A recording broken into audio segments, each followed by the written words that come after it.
Assalamualaikum warahmatullahi wabarakatuh. Di sini saya akan mempresentasikan tugas presentasi pertemuan 15. Di sini ada nama-nama kelompok, ada Indah Susi Rizky, ada Sani Afriani Siagian, dan Intan Julita. Pertama, saya akan menjelaskan tentang information of privacy.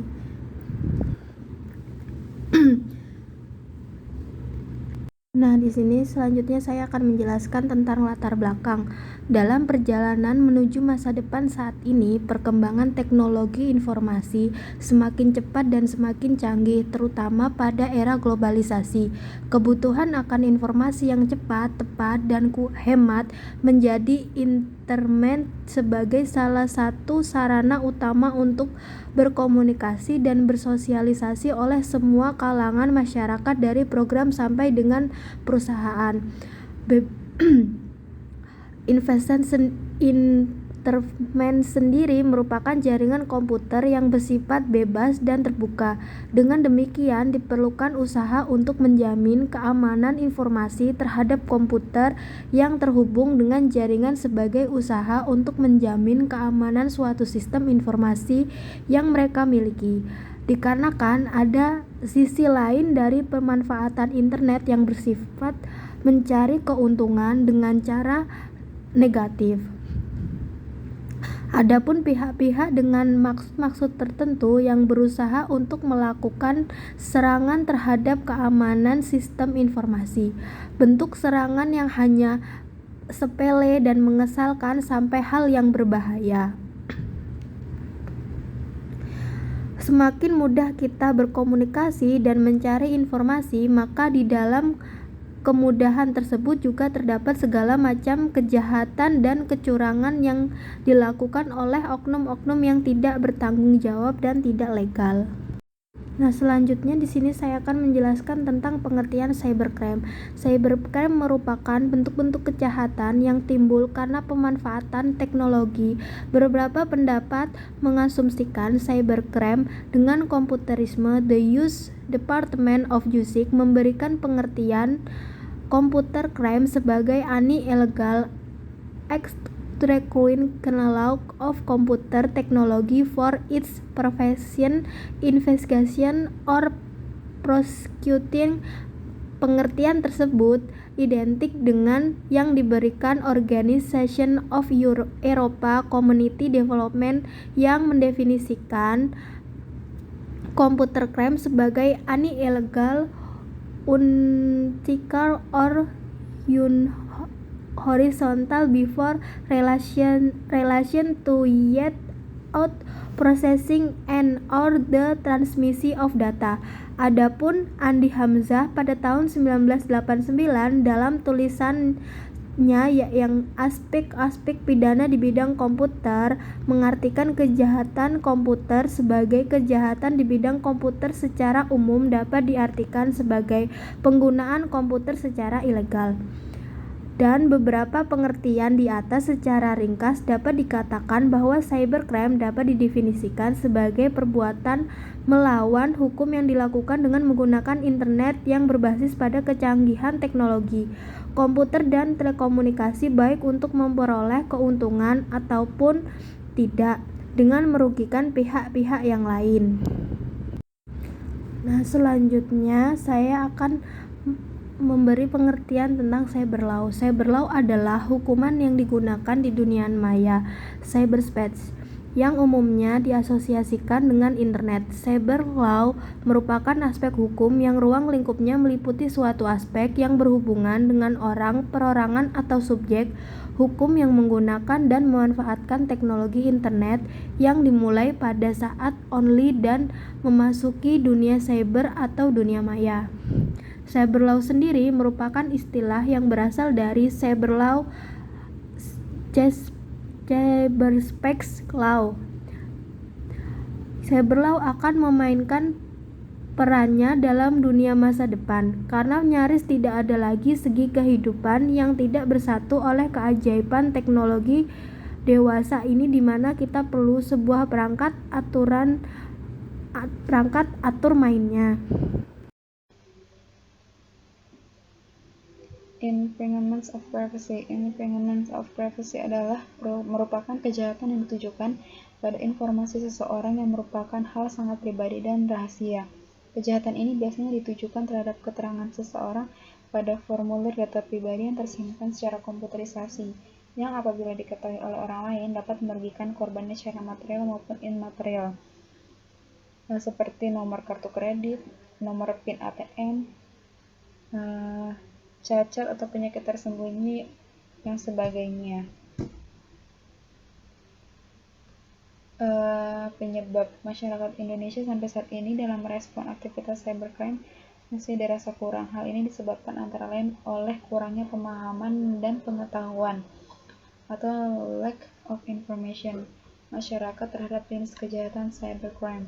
Lack of information ini menyebabkan upaya penanggulangan cybercrime mengalami kendala, yaitu kendala yang berkenaan dengan penataan hukum dan proses pengawasan atau controlling masyarakat terhadap setiap Selanjutnya, aktivitas yang diduga saya akan berkaitan menjelaskan dengan tentang cybercrime. pengertian Mengenai tentang kendala, penyebab yakni proses penataan cybercrime. terhadap hukum, Masyarakat Indonesia sampai saat ini dalam merespon aktivitas cybercrime masih dirasa kurang. Hal ini disebabkan antara lainnya kurangnya pemahaman dan pengetahuan, lack of information masyarakat terhadap jenis kejahatan cybercrime.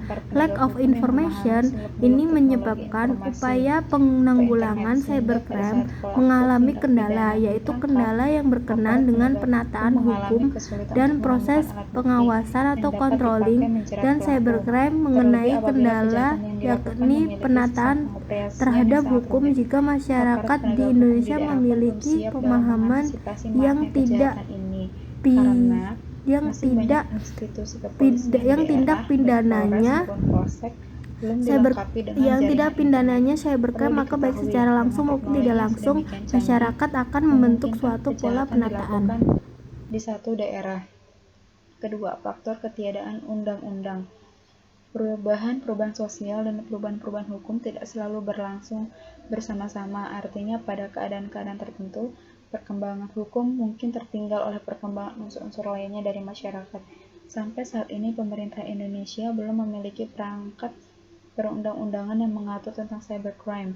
Belum juga terwujud. Cybercrime memang sulit untuk dinyatakan atau dikategorikan sebagai tindak pidana karena terbentur oleh asas legalitas. Untuk melakukan upaya penegakan hukum terhadap pelaku cybercrime, asas ini cenderung membatasi penegak hukum di Indonesia untuk melakukan penyelidikan ataupun penyidikan guna mengungkap perbuatan tersebut, karena suatu aturan undang-undang yang mengatur cybercrime belum tersedia. Asas legalitas ini tidak memperbolehkan adanya suatu analogi untuk menentukan perbuatan pidana.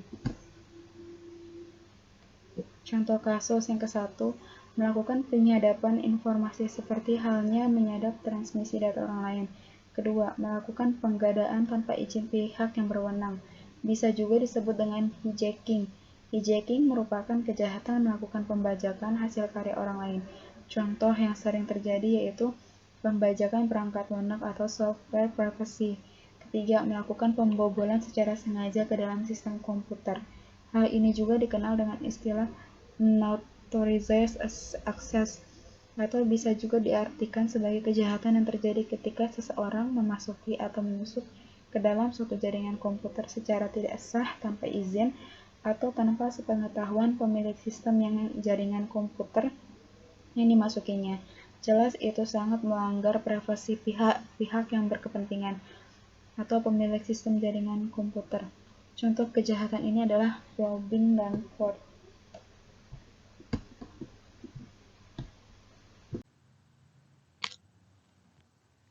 Selanjutnya yang keempat ada manipulasi. Mengubah atau menghilangkan informasi yang sebenarnya. Misalnya data perjury atau kejahatan yang dilakukan dengan tujuan memalsukan data pada dokumen-dokumen yang penting yang ada di internet. Dokumen-dokumen ini biasanya dimiliki oleh institusi atau lembaga yang memiliki situs berbasis web database. Contoh lainnya adalah cyber espionage, sabotage, dan extortion. extortion. Cyber espionage merupakan kejahatan yang memanfaatkan jaringan internet untuk melakukan kegiatan mata-mata terhadap pihak lain dengan memasuki sistem jaringan komputernya. Kelima, ada sabotage dan extortion merupakan jenis kejahatan yang dilakukan dengan membuat gangguan perusakan atau penghancuran terhadap suatu data, program komputer atau sistem jaringan komputer yang terhubung dengan internet. Yang keenam ada Google. Google telah didenda 22,5 juta dolar Amerika karena melanggar privasi jutaan orang yang menggunakan web browser milik Apple, Safari. Denda atas Google kecil saja dibandingkan dengan pendapatannya di kuartal kedua. Denda itu yang diumumkan oleh Komisi Perdagangan Federal Amerika Serikat atau FTC. Dikarenakan atas sebuah perusahaan yang melanggar persetujuan sebelumnya dengan komisi tersebut.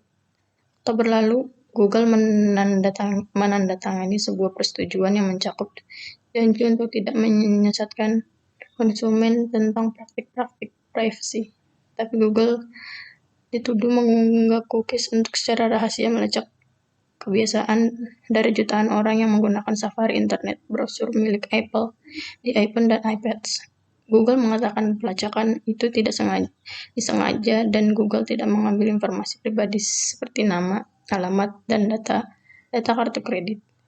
Google sudah setuju untuk membayar denda itu, yang merupakan penalti terbesar yang pernah dijatuhkan atas sebuah perusahaan yang melanggar instruksi FTC. Kesimpulannya, dapat disimpulkan bahwa kemajuan teknologi mempunyai dampak positif dan negatif. Salah satunya cybercrime merupakan kejahatan yang timbul dari dampak negatif perkembangan aplikasi internet. Sarana yang dipakai hanya komputer melainkan juga teknologi, sehingga yang melakukan kejahatan ini perlu proses belajar. Motif melakukan kejahatan ini di samping karena uang juga iseng. Kejahatan ini juga bisa timbul dikarenakan ketidakmampuan hukum termasuk aparat dalam menjangkaunya. Kejahatan ini bersifat maya di mana si pelaku tidak tampak secara fisik, bahwa infringement of privacy adalah suatu kegiatan atau aktivitas untuk mencari dan melihat terhadap keterangan pribadi seseorang yang tersimpan pada formulir data pribadi yang tersimpan secara komputerisasi. Presentasi dari kelompok kami, kurang lebihnya mohon maaf. Assalamualaikum warahmatullahi wabarakatuh.